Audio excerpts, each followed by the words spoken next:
An Education of the Mind and Heart by Professor Mokoko at Clemson, South Carolina.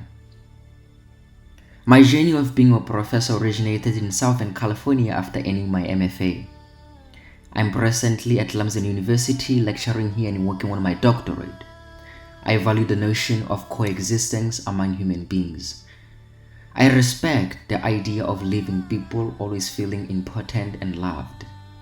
Let me give you a picturesque idea of my lecturing moments in Southern California, making music and learning with my students. This is my 8 a.m. class, freshman composition at Cal State University.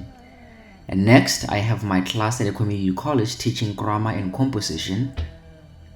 And this is on graduation day with esteemed students I wrote letters of recommendation for.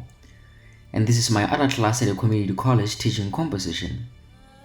This is also my class at Golden West, Huntington Beach, Southern California. And presently we have another class at California State University where we dealt with grammar. This is student that I bought pictures of Bob Marley and enjoyed music with. And my student visited me on a wonderful island in Southern California, Catalina. And this is when I worked with black students at a youth camp on Black Lives Matter. This is one of my freshman composition class at California student. This is a painting of the African sunset I received as a present from my student. And this is when I shared some of my work from my MFA reading. And this is when I read my first poem, The African Sunset over the Serengeti. I value traveling around the world and teaching.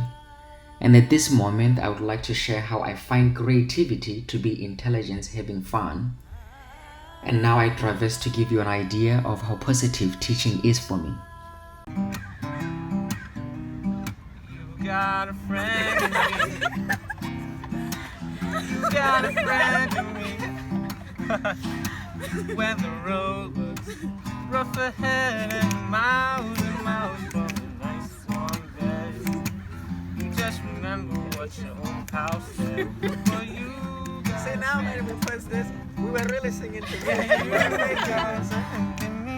Every picture I take, I make it happen.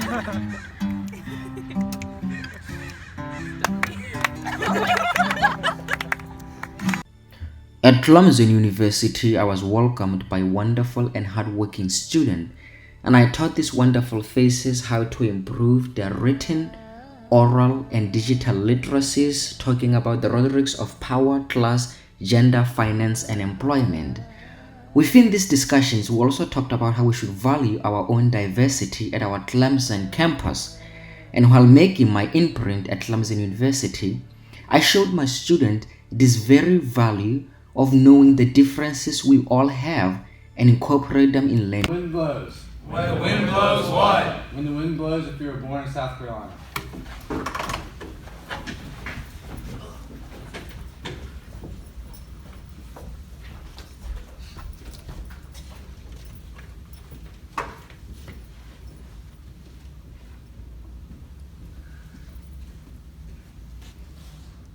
When the wind blows. When the wind blows what? If you've been out of the country.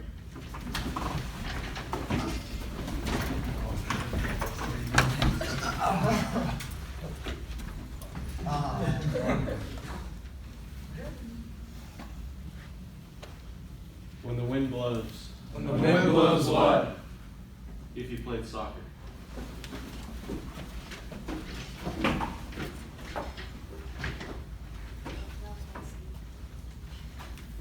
When the wind blows. When the wind blows what? When the wind blows if you have a Mac.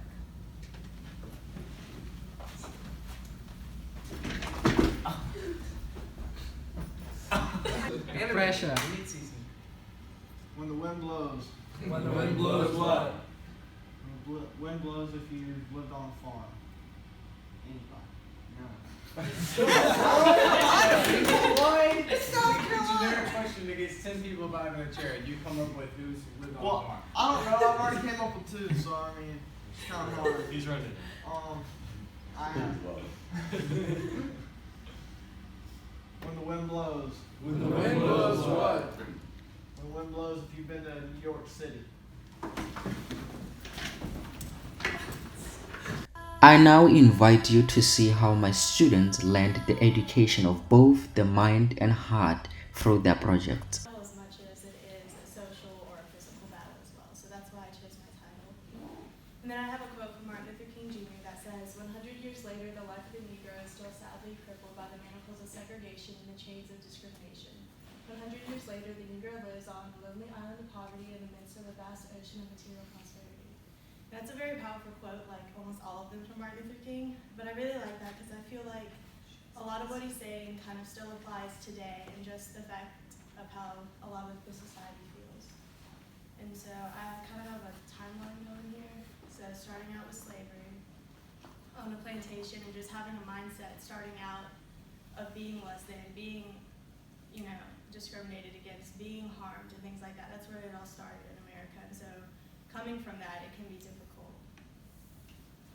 And then I have illegal redlining has formed socioeconomically segregated communities, and it leaves a lot of underprivileged communities to fend for themselves when they don't have any economic stimulation flowing into those communities. It's just poverty, and that's all that they have. They don't have a good diversity, a good mix economically as well. And I have the education systems. We can see African Americans have a lower graduation rate compared to whites. And a lot of it is due to these underprivileged communities because they can't afford adequate education for these children. And these children are also having no motivation to graduate. And then I have a wealth gap, and this was a lot more substantial than I had realized, because even though the income gap might be coming closer together and incomes are becoming more equal, wealth is not. And wealth is everything: your house, your car, your property, your savings, your retirement account. So these generations aren't having anything to pass on to their children, is what I found. And so each generation starts from the same place in the same town, and that's what's caused a lot of this cycle of poverty. And then with police, I found that unarmed black men are roughly 3.5 times more likely to be shot than unarmed white men, and that drug use, African Americans and whites use drugs at similar rates, but the imprison rate for African Americans is almost 6 times that of whites. And that's very substantial, because think about, once they go to prison, who's going to hire them? Almost nobody. And that really limits their job opportunities and financial opportunities afterwards for a minor marijuana charge or anything like that. Always. Yes. The first day of class, I made them all do a selfie. So now we're doing one for ourselves. Like individually. Yeah, all of it, exactly. Didn't Ellen do this? 3, 2, 1. Nice. Alright. Our students are wonderful and they will show you appreciation. Additionally, in my classrooms, we make it rain and bring joy to ourselves. We're going. Alright, let's go. So now this is controlling the rain. Let's go a little faster. Alright. Let's go ahead, Chloe. And then, okay, go ahead. Okay, so Renee and Chloe are going. Let's join them, ladies. Okay. The whole side, let's go. There goes the rain. Let's go a little faster.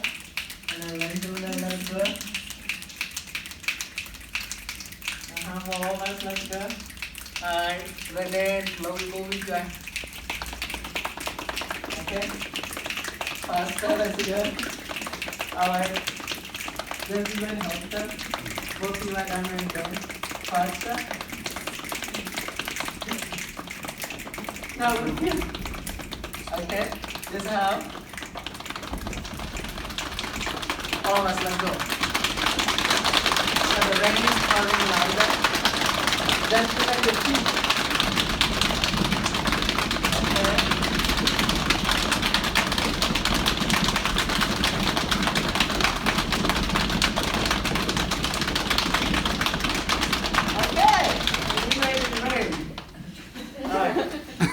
Okay. I value lecturing at Clemson University and the professors within my PhD program. And at the end of this video, I share with you my intended goal at this wonderful institution within the Rhetorics, Communication and Information Design PhD program at Clemson University.